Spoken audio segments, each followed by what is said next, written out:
It's time for the news.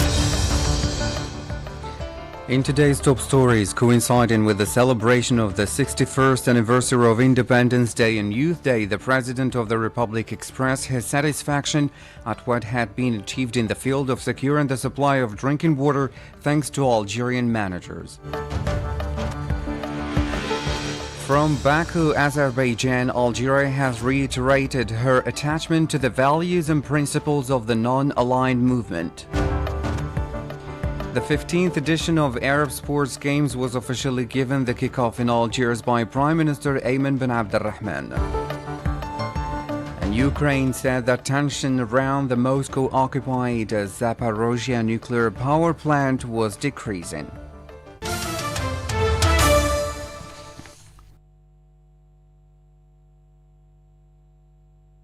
Hello and welcome on Radio Algeria International. I'm Jamal Semeni. The President of the Republic launched and inaugurated several development projects on Wednesday during a working and inspection visit to the provinces of Algiers, Boumerdès and Tipaza, coinciding with the celebration of the 61st anniversary of Independence Day and Youth Day, celebrated this year under the slogan Algeria of Victories, Gains and Achievements. The details with this report by Said Bouazi. The President of the Republic, who was accompanied by the Chief of Staff of the National People's Army, ANP, Army General Saeed Shingriha, and members of the government began his visit in Cap Jannat in the province of Boumerdès, where he laid the foundation stone for a project to build a seawater desalination plant with a production capacity of 300,000 cubic meters a day, which will help improve the capacity to supply drinking water to the residents of the provinces of Boumerdès and Algiers. In Fouca, province of Tipaza, the President of the Republic also laid the foundation stone for the construction of another seawater desalination plant called Fouca II, with a production capacity of 300,000 cubic meters a day. This plant should improve the supply of drinking water to residents in the western parts of the capital, as well as the provinces of Tipaza and Blida. The construction of these plants is part of the development plan initiated by the President of the Republic for the period 2022-2024, with the aim of producing 65% of the country's drinking water supply needs by 2030. On this occasion, the head of state expressed his satisfaction at what had been achieved in the field of securing the supply of drinking water thanks to Algerian managers, thus expressing his pride in what had been achieved by Algerian companies in this field. نشاكر كل إطارات المؤسسات الجزائرية وعلى رأسها سوناتراك وسونالغاز على المجهودات التي بذلت منذ سنتين في إطار برنامج استعجالي لتحلية مياه البحر. حقيقة كان قرار في البداية كانش يظهر بأنه ضروري. الوقت لنا فيه اليوم مع جفاف اللي بدنا نعيشوا فيه بصفة ملموسة ومحسوسة من طرف كل المواطنين ومن طرف الدولة، هذه المشاريع هذه جات في وقتها.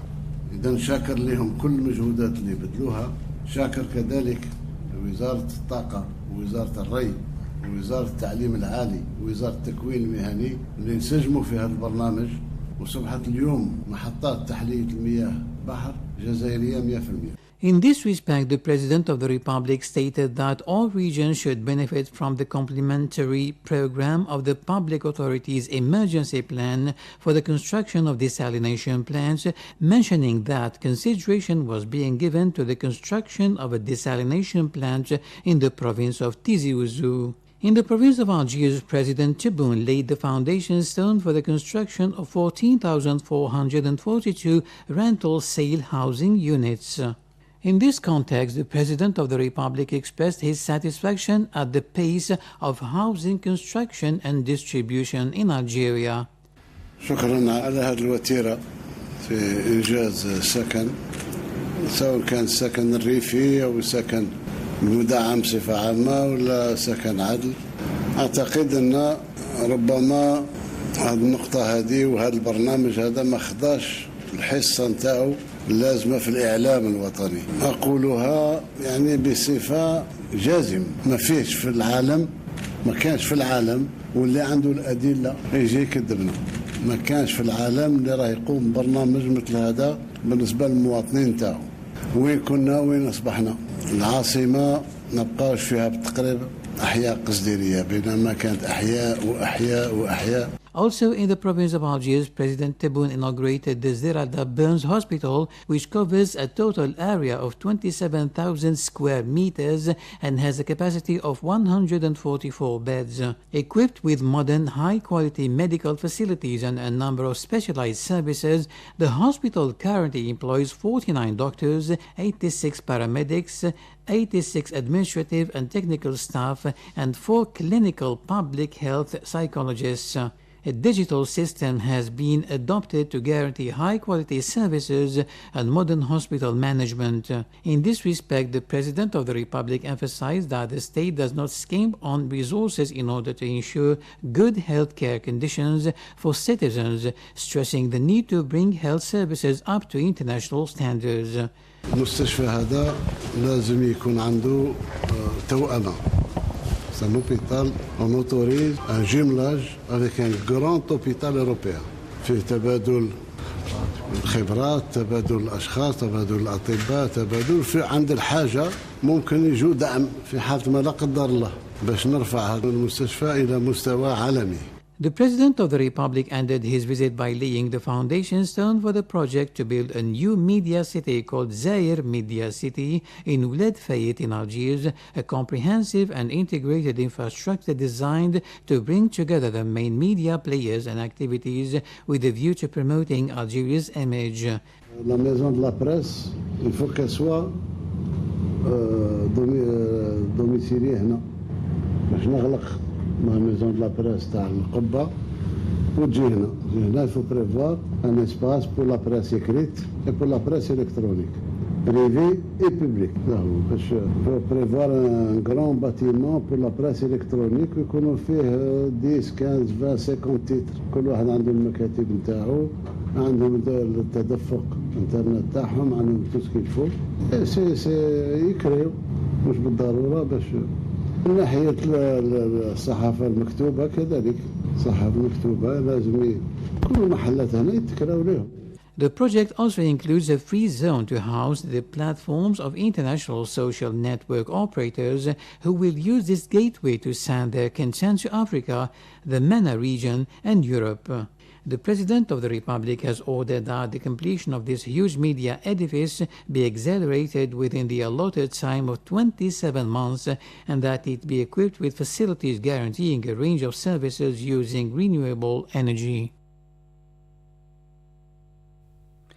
The President of the Republic has presided at the National Circle of the Army in Beni Messous here in Algiers over a ceremony to celebrate the 61st anniversary of Independence Day and Youth Day in honor of high-ranking military officials working and retired, in the presence of high-ranking officials of the state as well as guests of Algeria among friends of the glorious Algerian Revolution. The President was welcomed at the National Circle of the Army by General Said Shingriha, Chief of Staff of the National People's Army. The Minister of War Veterans, Laid Rabiga, has received the President of the International Association Friends of the Algerian Revolution, the Mujahid and former diplomat Nourdin Judi, as well as the Honorary President of the Association, the former President of Mozambique, Joaquim Chissano. The meeting took place the day after the creation of the Association International Friends of the Algerian Revolution and the installation of its 13-member executive board. Accompanied by the members of the executive board of the association, the minister visited the association's headquarters in Algiers. Speaking to the press, Laid Rabiga said that this association is a recognition of Algeria towards all those who supported the war of liberation and the promotion of the principles of humanity, adding that the adherence of all men and women who love freedom to the Algerian Revolution is a victory for these principles. Algeria, the birth of revolution, has always supported just causes and independence. On the 61st anniversary of Algeria's independence, Ibrahim Soumeh, former diplomatic advisor to former president of Mali, spoke to the Algerian radio and had this to say. L'Algérie était la Mecque de la Révolution. Algeria was the Mecca of the revolution. Many African brothers learned their liberation struggle on Algerian lands, among them the emblematic Nelson Mandela, and these two countries are very linked with the past, the present, and above all, the future. Mali's strategic depth is Algeria, and Algeria's strategic depth is Mali. As a former diplomatic advisor to President Amadou Toumani Touré and Ibrahim Boubacar Keïta, I can tell you that I'm a witness to the ties of cooperation, support, and assistance of the People's Republic of Algeria to Mali, and Mali's support to all Pan-African commitments. Panafricaniste, tiers-mondiste de l'Algérie.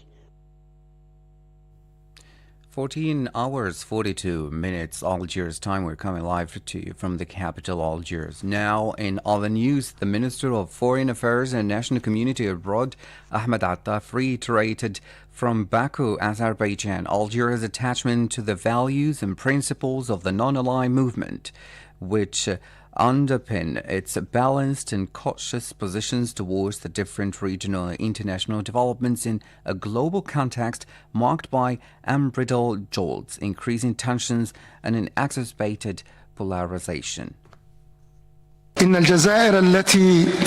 Algeria, which is preparing to occupy its seat as non-permanent member of the Security Council, thanks to the help and support of our friends and brothers from member countries, reaffirms its commitment to the values and principles of the non-aligned movement, which underpin its balanced and cautious positions with regard to the various regional and international developments, and represent at the same time the source to make its efforts and propose its initiatives to contribute to spread peace and security.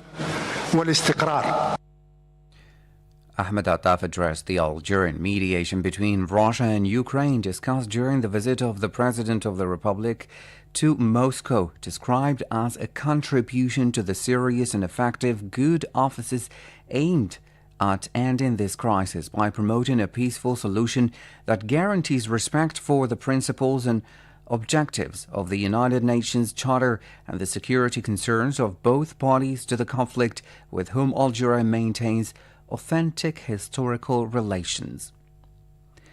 On the sidelines of the visit, or on the sidelines of the meeting, Mr. Attaf met in Baku with several of his counterparts. He had talks with his Turkish counterpart, Hakan Fidan, during which both parties held the exceptional and unexpected level of economic cooperation and political dialogue between the two countries under the aegis of the President of the Republic and his Turkish counterpart, Recep Tayyip Erdogan.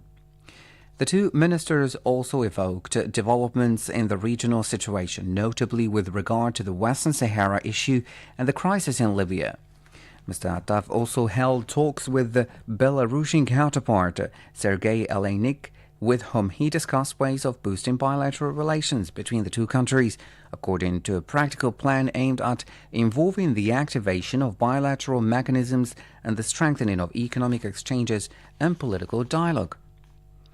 The foreign minister also met with his Nicaraguan counterpart, Denise Moncada Colindres, who confirmed his country's decision to open an embassy in Algeria in order to give a strong impetus to the historic relations between the two countries.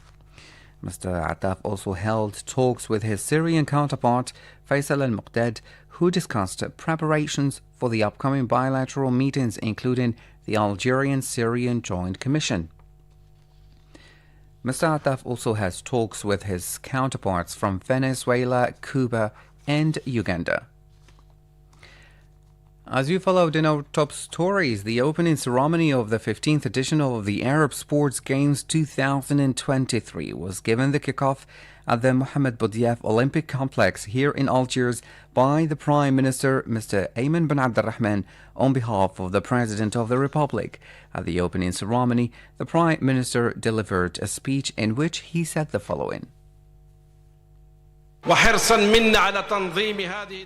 Under the instructions of the President of the Republic, Abdelmajid Tebboune, we have worked meticulously to provide the necessary conditions for Algeria's guests and assure the smooth running of the 15th edition of the Arab Games and make of it a success and meet the aspirations of the participating sports delegations and the brotherly Arab peoples and meet the standards of the international sports events. For this purpose, we have chosen 5 cities among the most beautiful ones in the country with their cultural, historic and tourist dimensions, including the capital Algiers, Oran, Constantine, Annaba and Tipaza. We have made the necessary means available for the success of this event. The opening ceremony was attended by members of the government and a number of guests from various countries and organizations, including the Ambassador, Deputy Secretary General of the Arab League, Ms. Haifa Abu Ghazala, in her capacity as representative of the Secretary General, the Saudi Minister of Sports, the President of the Union of Arab Olympic Committees, Emir Abdulaziz bin Turki Al Faisal, and the Minister of Youth and Sports, Abdurrahman Hamid. The Prime Minister officially opened the Arab Games after the artistic parade of the delegations taking part in this edition, which will continue until the 15th of July with the participation of some 2,000 athletes representing 21 Arab countries. The best and brightest athletes in the Arab world will compete over 14 days in 22 disciplines with one motto: fair competition and the consolidation of fraternal ties between Arab peoples. In addition to Algeria, the Arab countries taking part in the 2023 Arab Games are Jordan, United Arab Emirates, Saudi Arabia, Sudan, Iraq, Morocco, Tunisia, Egypt, Yemen, Syria, Palestine, Qatar, Kuwait, Bahrain, Oman, Libya, Comoros, Djibouti, and Mauritania. Now in the Western Sahara file, the president of the Basque government, Inigo Urkullu, has reiterated his government's commitment to supporting the Sahrawi people to enable them to exercise their right to self-determination and called for international legality in order to achieve a just and peaceful solution to the conflict in Western Sahara. He was speaking at a meeting with the Polisario Front's new representative in the province, Mohammed Fadel Ibrahim Ahmed, and the new Sahrawi delegate, Fatma Labied, in the presence of the Secretary of External Action, Marian Ela Rosa. More details with Said Bougazi. During the meeting, the President of the Basque government stressed the need to implement international legality, underlining the Basque country's readiness to continue its constant solidarity with the Sahrawi people and their just cause. The meeting took place in the presence of the regional representative Khadijatu El Mukhtar and Representative Ibrahim Abdel Fattah, who welcomed the Basque government's support and solidarity with the Polisario Front. In the same context, a number of issues of common interest were discussed, including the assessment of developments in Western Sahara, as well as the ways and means of enshrining the right of the Sahrawi people to self-determination and independence. The two parties also stressed the importance of maintaining close cooperation in order to continue defending human rights and support for the Sahrawi people. Since the reversal of the Spanish head of government's position on the question, there have been numerous sittings in Basque towns and provinces and the reaction of several political parties, civil society movements, and members of the regional parliament to denounce Pedro Sanchez's disgraceful position. The political parties representing the parliamentary majority in the Basque country have also demanded that the Spanish government proclaim its recognition of the Sahrawi Arab Democratic Republic. The leader of the Basque Nationalist Party, Andoni Ortuzar, stated that the Spanish head of government's latest position on the Western Sahara conflict constituted an ambiguous deviation and reflected a decline of political practice in Spain. The non-governmental organization International Rescue Committee has warned of a worsening humanitarian situation in Sudan and Chad due to the escalation of violence in Darfur. The organization's emergency director for Chad has said the crisis is worse than the last major crisis experienced 20 years ago in Sudan, underlining the need for immediate and substantial support. The already deteriorating situation in the region is now exacerbated by the intensification of long-standing inter-ethnic conflicts in Western Sudan, according to the NGO. The United Nations Refugee Agency, UNHCR, estimates that 2,000 or 250,000 Sudanese could arrive in Chad this year. The official expressed his concern at the worsening situation in the stories told by those who managed to escape the spiral of violence and chaos that has gripped Sudan since April 15 between the army and the Rapid Support Forces. The director of emergencies at the organization stressed that despite the enormous humanitarian needs, NGOs are only receiving 11% of the estimated $226 million needed to help refugees in Chad. More than 560,000 Sudanese have fled to neighboring countries, over half of them in Egypt since the beginning of the conflict, the consequences of which are affecting the whole region. The Azerbaijani President Ilham Aliyev has stressed his country's continued support to the state of Palestine in all fields and its support for the rights of the Palestinian people in international forums until the state of Palestine obtains its independence on the borders of the 4th of June 1967 with East Jerusalem as its capital. During his presence in the Azerbaijani capital Baku to attend the meeting of the Coordinating Bureau of the Non-Aligned Movement, the Palestinian Minister of Foreign Affairs Riyad Maliki held talks with the Azerbaijani president. Meanwhile, the International Criminal Court, ICC, said it was permanently monitoring the situation in the occupied territories following the Israeli attack on the northern West Bank town of Jenin, which claimed the lives of 13 Palestinians, including children. The Office of the Public Prosecutor is constantly monitoring the situation and developments in Palestine insofar as they are relevant to the investigation, said the ICC Prosecutor's Office, Karim Khan. A group of experts from the United Nations have said in a statement that the Zionist military raids on the Jenin camp in the occupied West Bank could be described as a crime of war. Saeed Bouazi has more. According to the statement issued by the UN experts, the Zionist raids in the occupied West Bank, which killed and seriously injured inhabitants, destroyed their homes and their infrastructure, and arbitrarily displaced thousands of persons, constitute gross violations of international law and standards relating to the use of force and may constitute a war crime. Experts felt that these practices lacked legal justifications under international law and expressed their profound concerns over weapons and military tactics used by Zionist forces against the inhabitants of the Jenin camp. UN experts called for the Zionist entity to be held responsible under international law for its illegal occupation and its acts of violence. They explained that the impunity enjoyed by the occupation for the acts of violence only fuels and perpetuates the recurring cycle of violence. They underlined that ending this ongoing violence requires the end of illegal occupation. On Monday, Zionist forces launched a major military operation in the city of Jenin and its camp, which lasted about 48 hours and resulted in the deaths of 13 Palestinians and injured approximately 120, including 20 in critical condition, according to the Palestinian Ministry of Health. Ukraine said Thursday that tension around the Moscow-occupied Zaporizhzhia nuclear power plant was decreasing after Kiev and Moscow accused each other this week of plotting provocations at the atomic facility. Fears for the safety of the plant, which is Europe's largest, have persisted throughout Russia's attack. Kiev earlier this week said Moscow was planning dangerous provocations at the plant. President and Moscow has accused Kiev of planning sabotage acts and strikes on the Russian-controlled plant.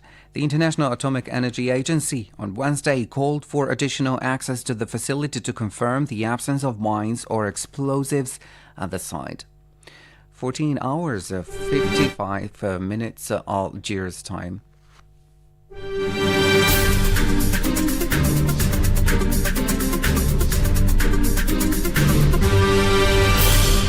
Since independence in 1962, Algerian diplomacy, now the keystone of the new Algeria, has played an important role in mediating the resolution of crises and conflicts, particularly in Africa, based on a number of foundations and principles that constitute the doctrine of the country's foreign policy.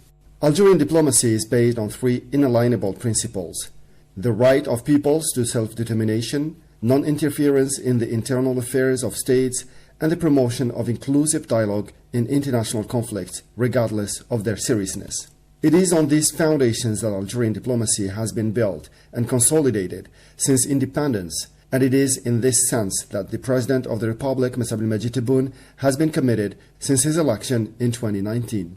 Thus, Algeria continues to participate actively in the extension of several hotbeds of tension in the Sahel and African countries, particularly in neighboring Mali, in its dual capacity as leader of the international mediation and chairman of the follow-up committee of the Agreement for Peace and Reconciliation in Mali, resulting from the Algiers process. Algerian mediation had been successful, with diplomatic works leading to the signing of the Peace and Reconciliation Agreement in Mali in June 2015, known as the Algiers Agreement, which is currently being implemented.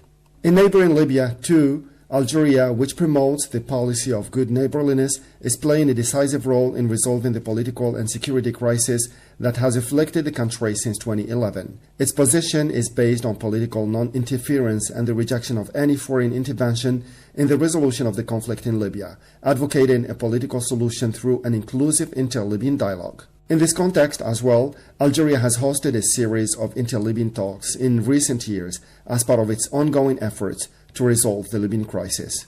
And in Western Sahara, Algeria continues to make sustained efforts to resolve the conflict in Africa's last colony.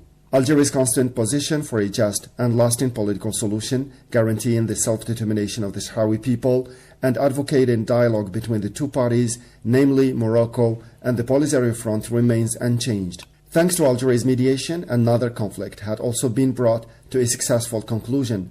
This was the border dispute between Eritrea and Ethiopia between 1998 and 2000. Here, too, Algeria was right to offer its assistance to both parties to resolve the conflict peacefully.